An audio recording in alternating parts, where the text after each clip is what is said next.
안녕하세요. 전략팁입니다. 오늘은 일상생활에서 조금 도움이 되는 얘기를 해볼 텐데요.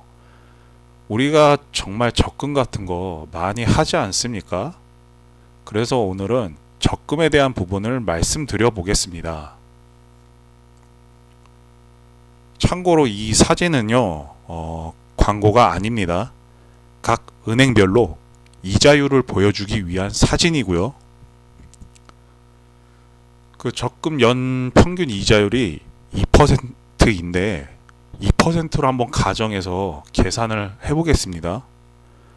우리가 통상 연 이자율 2%다 이렇게 생각을 하면 6천만 원을 적금했을 때 1년 후에 120만 원의 이자가 생길 거라고 생각을 합니다. 그러나 은행은 우리 생각과는 전혀 다르게 계산을 하죠. 그리고 이 부분을 물어보지 않는 이상은요, 알려주지를 않습니다. 은행에서. 만약에 첫 달에 월 500만 원을 적금으로 부었다. 그럼 그대로 10만 원 이자가 붙습니다.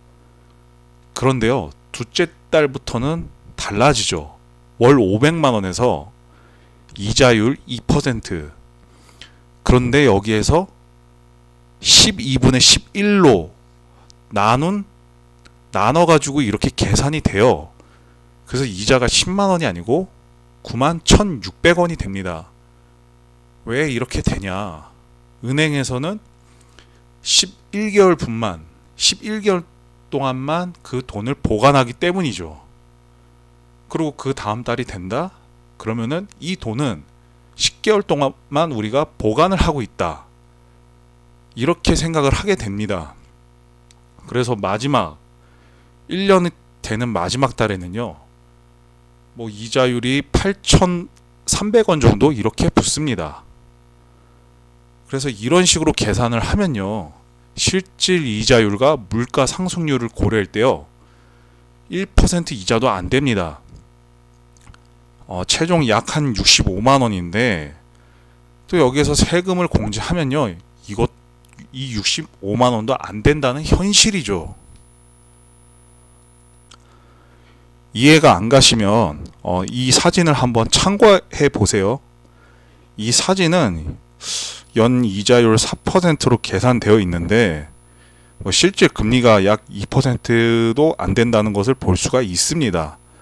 아무튼 이 사진을 보시고 한번 이해해 보시길 바랍니다.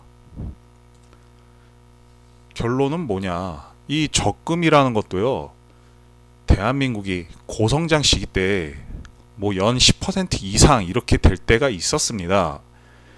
이럴 때가 굉장히 유용한 제도였고, 그런데 지금의 저금리 시대에는 거의 필요치 않는 제도이고요.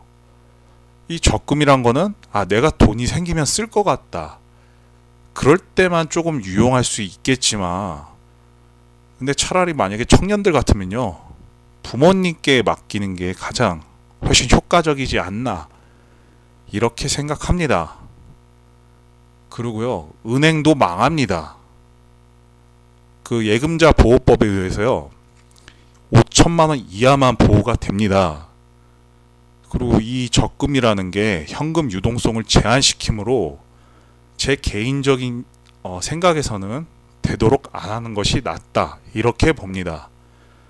차라리 적금으로 놀 바에는 그냥 내가 가지고 있다가 안전자산의 90%, 조금 공격적인 10% 이렇게 하는 게 좋지 않을까, 이렇게 생각이 됩니다. 왜 나머지 10%를 공격적으로 하다가 다 잃어도 나머지 90%는 지킬 수가 있으니까요. 돈은요, 제일 중요한 게 늘리는 것보다 지키는 것이 가장 중요하다고 봅니다. 아무튼 적금이라는 것도요, 잘 생각해서 해보시길 바랍니다. 이상 전략팁이었습니다. 감사합니다.